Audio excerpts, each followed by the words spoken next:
Hello and welcome to the Guitar Hang Podcast. I'm your host, John Stancorp.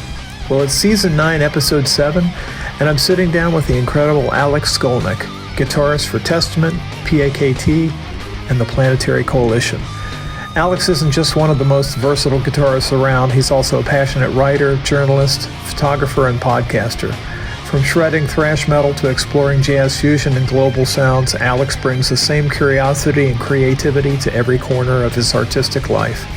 We dig into his journey through music, storytelling, and self-expression, and how he continues to evolve as both a guitarist and a thinker. So let's get into it. Here's Alex Skolnick. Well, going back a ways, my wife and I had a great conversation with you at G4 in okay. Yeah, that was a really fun weekend, week. Yeah, and you know, I'm sure you're even more so like me in terms of when you're having a guest on, you think you know some stuff about this particular person, then you start doing some research and you're like, oh my gosh, I don't think I knew the depth of things. And the first thing I was struck with when I was on your website seeing all the different things that you do is a Jim Hall guitar clinic when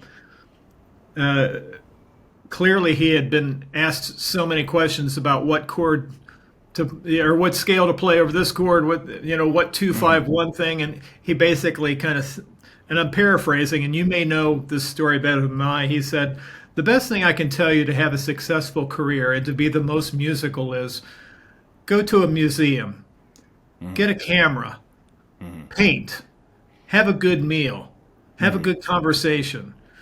And all these things he was describing informed his musicianship and his musicality. And I thought, well, if there's nobody that exemplifies that more than you. I mean, you're somebody that has so many really interesting artistic things and endlessly inquisitive, I would suspect, as a student of music and history and the arts. So I'm just kind of curious, did you come from a family that was something that was practiced within your family, or is that just a mantle that you took up? Yeah, I guess you could say there's a lot not to know about me. I came from a decidedly non-musical family. Yeah. My parents were academics and just very advanced degrees in social sciences, and it's funny. I gave an interview yesterday with Bob Lefsetz, and I was talking about this and growing up, and there wasn't a lot of music around, and I think in my case, music sort of provided color for this existence that didn't have a lot of excitement. Instead of music, most of what I heard growing up was like public affairs programming. PBS, Wall Street, or Washington Week in Review, the McNeil-Lehrer Report. Stuff for adults, and and it was when I discovered rock and roll, first 50s music, because I was a child. There was a big 50s resurgence going on. Happy Days was the #1 show on television. Yeah. Sha Na Na had a television show. There was a film called American Hot Wax, which wasn't a big success at the box office, but it was very educational about early rock and roll. And a lot of these great musicians played themselves, including Chuck Berry. And it added so much excitement to me. And then when I discovered Kiss through some friends, that was like the straw that broke the camel's back. And then right, yeah. I wanted to be on stage playing a guitar. I got interested in hearing music and all the different types of of guitarists, and that was how it started out. But then, just to get back to your observation, I think over the years I sort of found my own path, and I realized a lot of the way music is taught, or that people are expected to learn music, that doesn't really work for me. And I relate to somebody like Jim Hall, what he was saying as, living experience, art, and having something to say, rather than focusing too much on the nuts and bolts or the scales and chords. Right. Not that there isn't much to be gained from knowing about scales and chords, but sometimes too much emphasis is placed on components. Yeah. It seems like if you lead that life of spending so much time in I don't know if the right word is pedantic way, but you end up becoming a facsimile of something rather than finding your own true voice as an artist. Yeah, well, there is a lot of that. There's a lot of imitation. Yeah. And it's easy to sort of fall into situations where you're too focused on imitating somebody else. Right. And there's a balance, because it's good to be inspired by other musicians, and it's good to sort of investigate what somebody else is doing. But there's definitely a line between going too far and not doing your own putting your own stamp on whatever it is you're learning, and trying to get away from the person you're studying. Right. Learning from them, but trying to take it somewhere else. It seems like when we're younger, many of us get into these camps of, okay, this is clearly going to define who I am, so I'm in the Rush camp. Rush is my band. It's like a fierce loyalty, or maybe it's Motorhead, or maybe it's Testament, Metallica, whomever it might be. You get into these camps and you feel like, okay, this is because you're trying to relate to other kids. But it seems like the sooner that you can get out and realize, there's only two types of music, good and bad. If it's good for you, that's awesome. But it's very hard to get out of that kind of thing. But it seemed like your upbringing allowed you to have a bigger sense of what was going on in the world, rather than just a small little community of metalheads or community of jazz guys. Or you seem to embrace everything as long as it was good. Yeah. Well, I think, one of the challenges that I had growing up ended up being a bit of a strength, which is that I was very introverted, and I never took well to group mentality. So, whether it was group mentality about music or about anything else, I never played along, and I was never afraid to express my own opinion. I'll give an early example. When I was in the 7th grade, Ozzy Osbourne's albums were popular. Suddenly, he was this new face. I didn't know who Black Sabbath had felt before my time. I hadn't discovered Black Sabbath yet. And suddenly, he's this new artist. He's being played on the radio. It became almost trendy to like Ozzy Osbourne. So the quote-unquote cool kids liked Ozzy Osbourne. And I liked him too, but not because the cool kids liked him, because I genuinely liked the music. And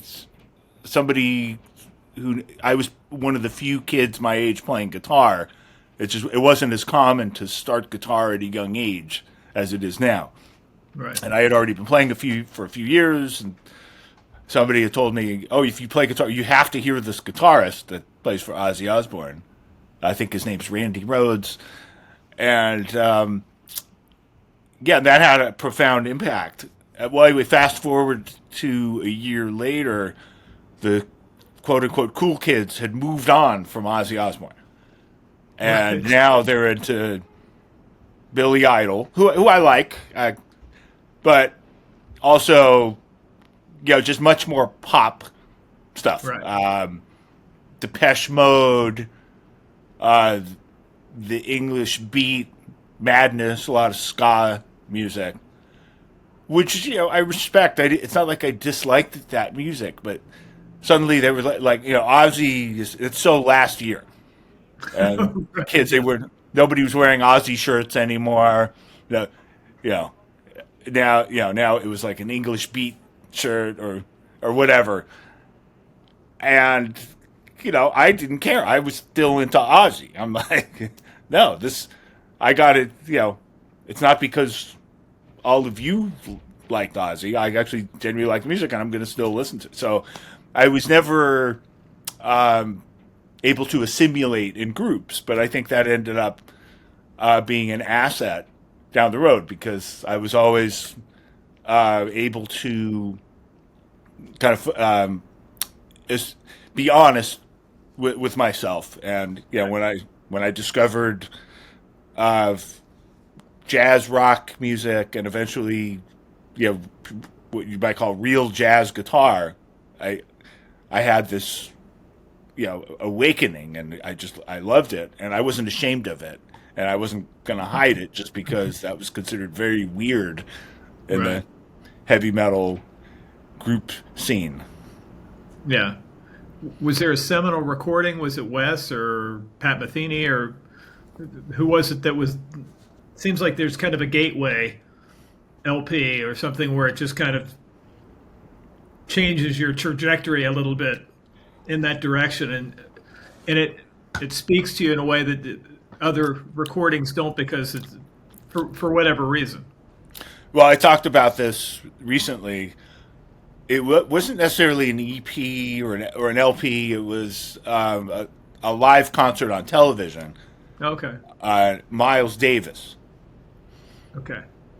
Now, I had heard Miles Davis before, but the earlier, what you might call straight ahead jazz, Right. that I hadn't developed a taste for yet, it sounded like earlier music. It sounded old. It sounded like, Right. okay, this is from the 50s or the early 60s. This is and so it didn't really hit me that hard. But when I saw him on television, this was the late 80s, and he's doing his electric music. Yeah. And he's got players like Robin Ford or John Scofield. I don't know who I saw when I saw him on Maybe television. Foley, his nephew. Right, Foley. Yeah. Absolutely. And everybody else in the band, too, was exciting. Yeah. Daryl Jones, Garrett. Kenny Garrett. Yeah. And I hadn't, I don't know, saxophone hadn't really grabbed me. It just, Right. It sounded like older music. But hearing it in that context was just like a wake-up call. It was the most exciting moment for hearing music since hearing Eruption by Van Halen. Like, Right. nothing had knocked me on my ass. And watching this Miles Davis concert. But also, it didn't feel old. It was because it was current. Right. This was like Miles Davis. He's creating music that sounds like now. And I later found out, he got a lot of criticism. There were many jazz purists, if you will, that thought, okay, why isn't he doing his blue period, or why isn't he doing what he did with the quintet with Wayne and Herbie and this? What is this? But it's incredible music, and it was current, so that was my gateway. And then in order to understand that music, I went back, and just as a sort of prerequisite requirement, I understood, okay, now to get a grip on this music that Miles is doing today, I need to understand the music he did before. And it was explained to me that all of those players playing with him, they know how to play music that's more commonly thought of as jazz. Right. They can play traditional jazz. They know standards. They know songs from the bebop era, all these different eras, all these different, and I was wrestling with it because I couldn't figure out how to play any of it. And I was pretty advanced by the time I was 18 or so. I could play Michael Schenker solos. Right, yeah. I could figure out Ozzy songs. So I really thought, wow, I'm so ahead of the curve musically. But that it was very humbling to hear Miles and his band and just realize, okay, this is next level. I don't have any grasp on this. And I decided, okay, I could either say, okay, that's for real musicians, quote unquote, or I could just be humble and just, say, okay, a part of me is starting over.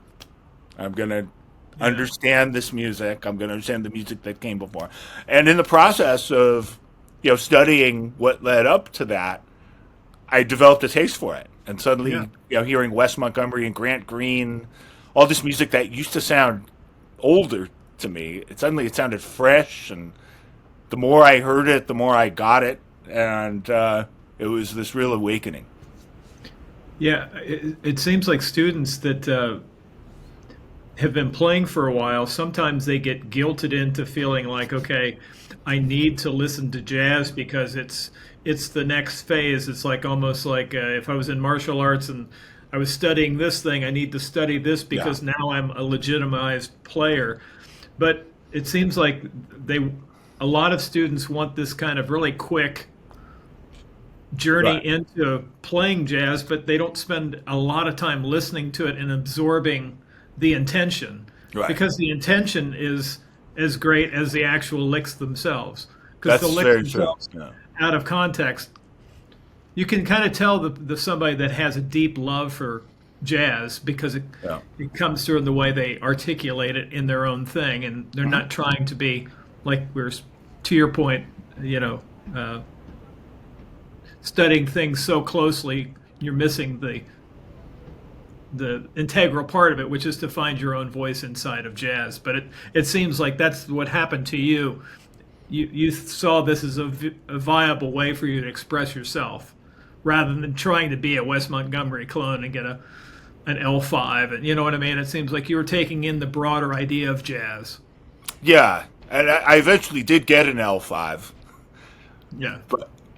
But I didn't think that was gonna be my main instrument or my main identity. Right. But I realized that, to really get a handle on like what Wes is doing, I should have a sound closer to that, instead of the same gear that I'm using to play like screaming guitar licks. Right. Yeah. Yeah. Give me an L5 through a single speaker amp. Calling Sound Brood or something. Yeah. Yeah, and eventually like a Fender Deluxe. Yeah, Deluxe, which is what I use now. And I think that's all true. You can certainly, a lot of students fall into that trap, like you described. But some teachers don't help either. I mean, there's also really good teachers, but some teachers can be jerks about it. And I've met plenty of folks over the years that were sort of scolded by more jazz-focused teachers. Yeah. What are you doing? You kids in this Van Halen, or go back a decade. You kids in this Led Zeppelin. Yeah. But the real musicians and I think the most accomplished musicians are very open-minded. Yeah. I can't imagine Pat Metheny ever scolding somebody for their tastes and what. Right. And a lesser known name, but very known to a lot of guitar players was Vic Juris, the late great player who I studied with, and he would never behave like that. But I heard many stories from students who'd been like, sort of scolded by some more kind of strict jazz teachers that were sort of trying to force it upon them, and you can't really force anything upon a student. Yeah, you have to meet the students where they are. Right. And it actually reminds me of a tribute I recently wrote to Ace Frehley when Yeah. he passed away. And I posted the Guitar Player magazine cover that he was on. Oh yeah. And it generated a lot of negative letters to the editor. Yeah. Like, what the hell is this guy doing on the cover? You know, that same year, Larry Carlton and Lee Yes. Ritenour were on the cover. And, you know, Ace, at that time, you know, he was inspiring Oh, kids countless. like me. I was 9 years old when that came out. And that excited me. And what is wrong with that? What is wrong with putting somebody on the cover that is getting so many people to pick up the guitar? And no, they weren't saying, you know, he's like Larry Carlton, but at 9 years old, okay, you know, if you had played Kid Charlemagne for me, okay, whatever, you know, that's music for adults. Right. I appreciated it later. Later, I was knocked out. Like, what the hell is Larry Carlton playing on Kid Charlemagne? Oh my God, this is insane. I need to steal some of these licks. Yeah. But my gateway was Ace Frehley. Right. So it always annoys me when people have that attitude and say, oh, you shouldn't listen to this. You should be listening to this. Yeah.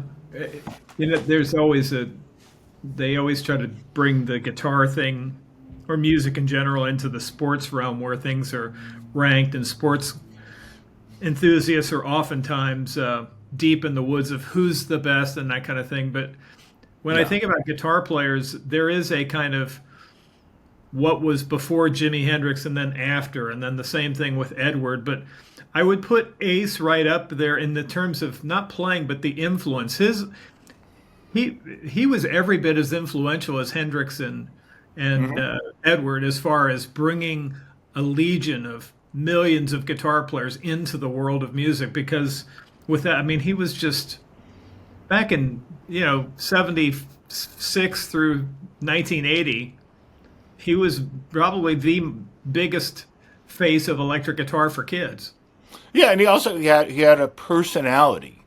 Yeah, It exactly. didn't sound like somebody trying to sound like Jimmy Page or Leslie West, even though, sure, there's some overlap. He came up during the time those were very influential players, and I'm sure he was inspired by them, but he really had his own personality, and it really shined through. Yeah, So, yeah, no, it's not as technical as some other players, but that doesn't make it bad. There's nothing wrong with it. And, for people to be judgmental about it is just so wrong. And, yeah, if you were an adult in 1978 and you were very serious and you were listening to Larry Carlton and Lee Ritenour, good for you. Good. But nobody, nobody's saying you have to start listening to Kiss. But there were so many of us that, even people older at the time that actually liked Kiss. There were plenty of teens and 20-somethings that liked them. But also, really, I was still in the single digits. And so, for somebody to write a letter to the editor and complain, I mean, today it would be in the form of comment sections. And, Right. So in a way, the more things change, the more they stay the same. Yeah, But it goes back to sort of being able to think for yourself, not falling into group think.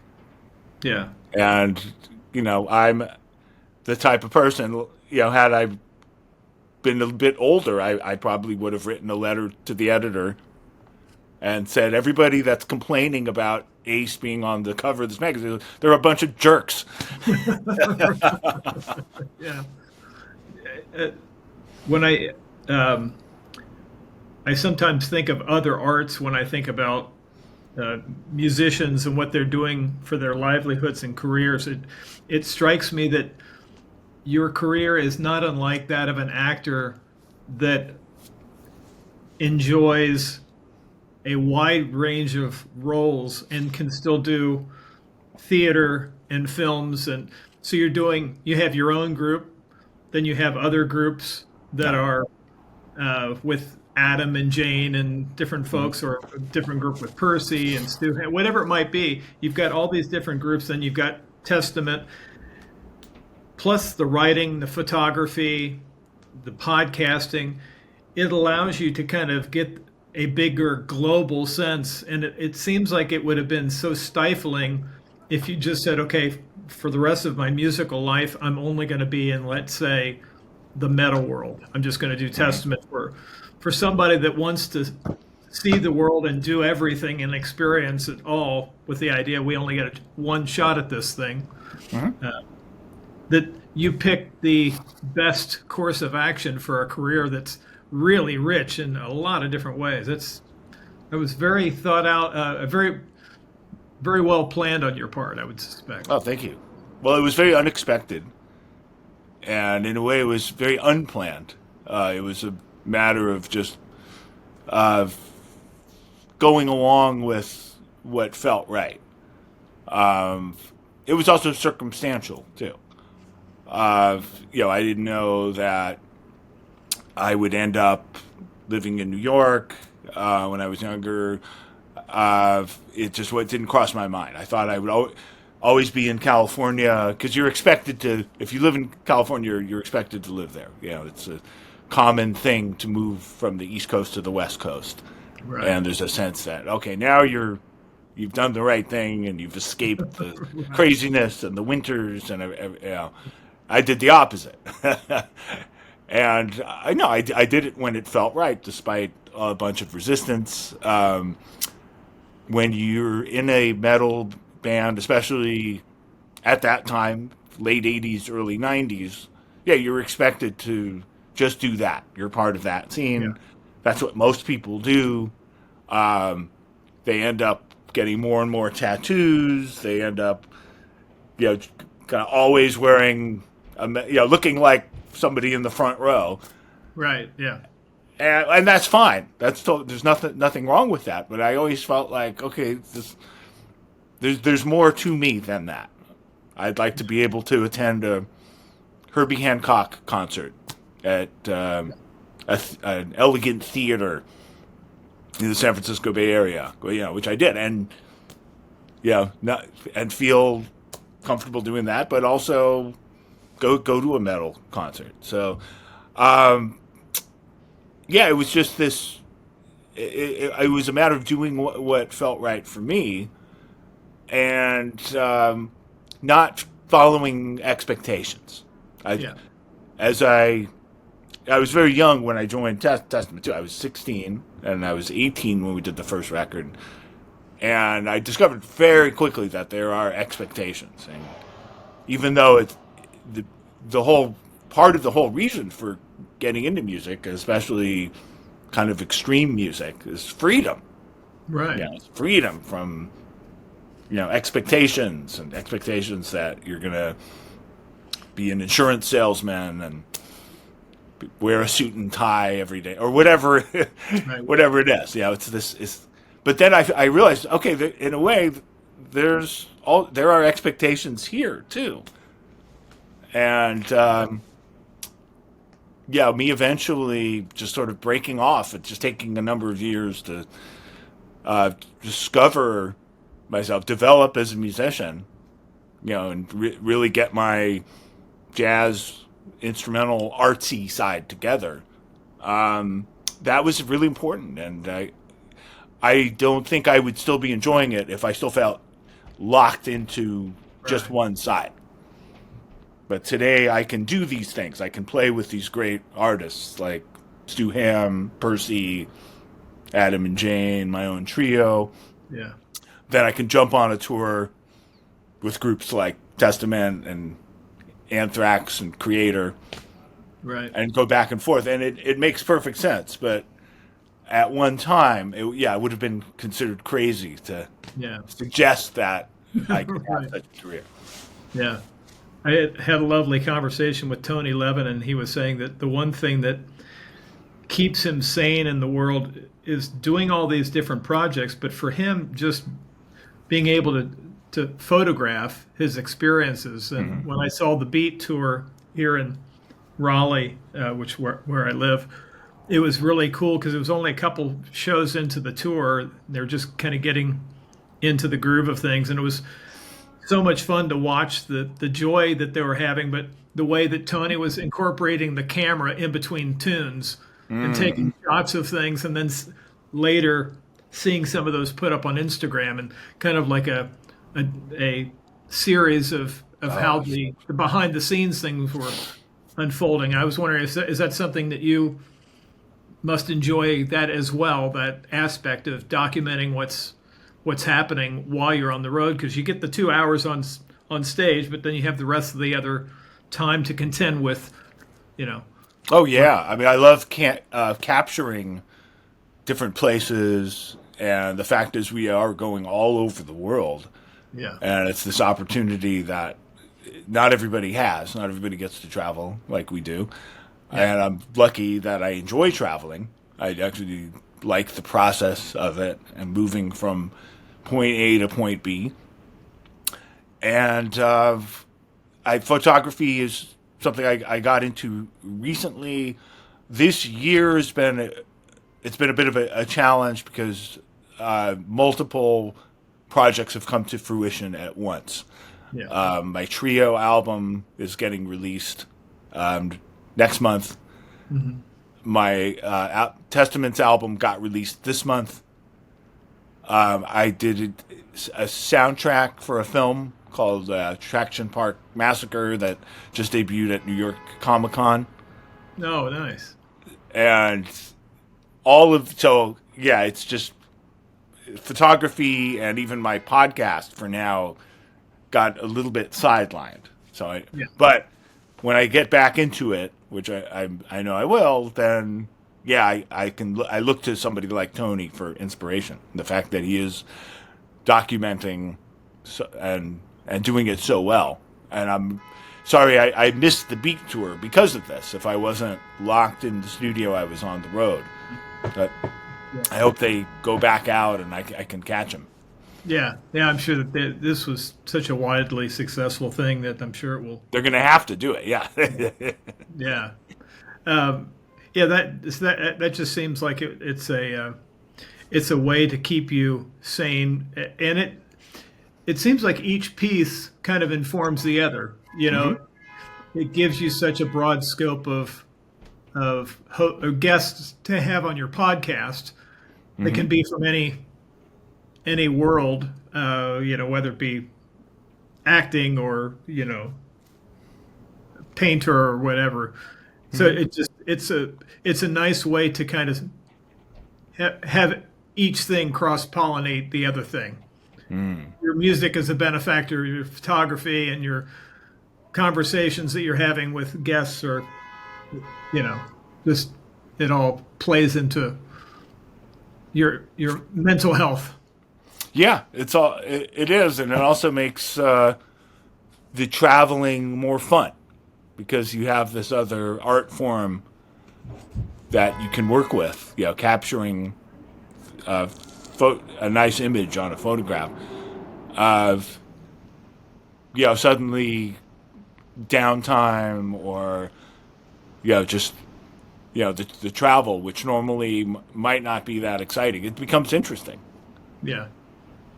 It's kind of cool when fans see different sides of their favorite musicians, because I'm sure your fans are seeing unique sides of you. I know, like with Joe, he's got other interests with drawing and painting. Yeah, and painting, absolutely. Yeah, Steve has, so it's really cool to see those other facets of your favorite guitar players. Yeah, and I think for all the complaints about social media, and there are plenty, and I share them, that is one thing I really like, is that it enables us to share these different sides of themselves, the sides of ourselves. We're not limited to how we're presented in a magazine, for example, like we used to be. exposure to the world was album artwork, press. Right. You know, now we it's great. We have these little platforms where we decide what picture to use and what Yeah. is said and how we're described. So that's something I really like about social media, despite the downsides. Yeah, the original way that we as fans had access to our favorite musicians were like what you're saying, the magazines. And on the cover of Guitar World, if it's you and Eric and you guys are grimacing at the camera, and then you read all the things about Testament, and then you may see an ad for you holding an Ibanez guitar, you have this thing of like, okay, this guy is all. When you're younger, you get surprised when your favorite musician has all these different sides to him. It's like, and that's the one thing I do love about this day and age, is that we have so much access to know what's going on with people's lives. And it helps us find interesting paths and things, choices that we may not have thought of before.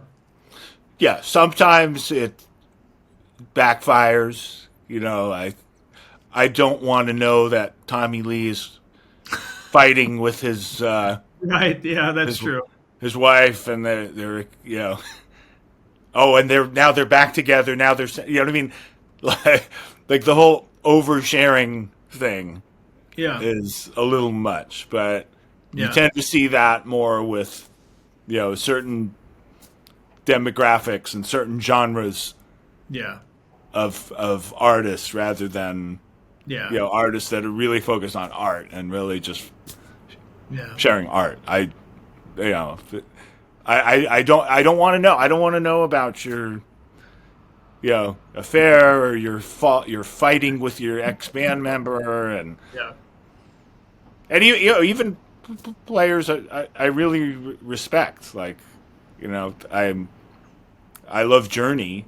You know, Journey's legend, and they're all great musicians. But I didn't want to know that Jonathan Cain was using the Journey credit card for stuff that he wasn't supposed to. So therefore, Neil Schon had it locked. Right.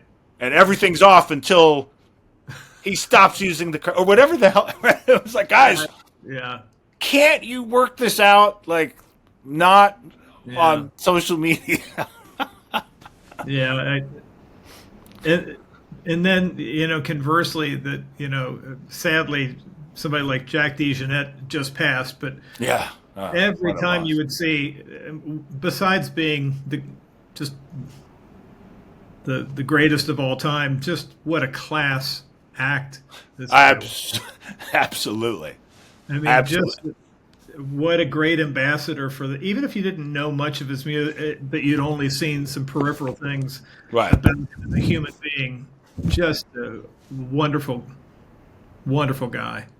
And that's a plus as well, because you do get to know artists like that, you know, who are just these real classy people that are just in it, you know, sharing the right things. And, you know, Ron Carter is another one. Yeah. You know? And it's just, you know, what they share is it's inspiring. And so, yeah, I tend to focus more on that stuff. Yeah, I do find myself more interested in seeing the goings on of John Scofield, or those, rather than the salaciousness of the TMZ kind of thing like you described. That just is such a turnoff. I'd rather just focus on things that were, and interestingly, that a lot of the folks in the jazz world are just great ambassadors for the art and human beings. It's just there's and even a group I respect, I don't follow as much. Yeah, it was Hall and Oates, and I don't need to know that, you know, they're suing each other.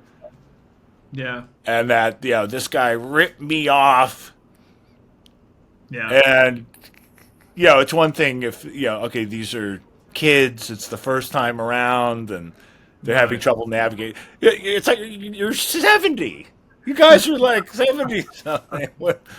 What are you doing? Like blasting each other on social media, you know? And there's so much of that. It's just fascinating. So I tend to just sort of step back and observe it all.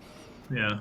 And I'm definitely much more inspired by the folks like we're talking about, like Jack DeJohnette. Yeah. That's right. Hope you have a great weekend. Happy Halloween to you. Thank you. Happy Halloween. Good to see you. Cheers. Well, that wraps it up today. A huge thanks to Alex Skolnick for joining the Guitar Hang podcast. What an inspiring chat about not only music and guitar, but also creativity in all its forms, from photography to writing to podcasting and beyond. Be sure to check out Alex's guitar playing with the Alex Skolnick Trio-Testament-PAKT and Planetary Coalition, and explore his other projects and thoughts through his social channels and publications.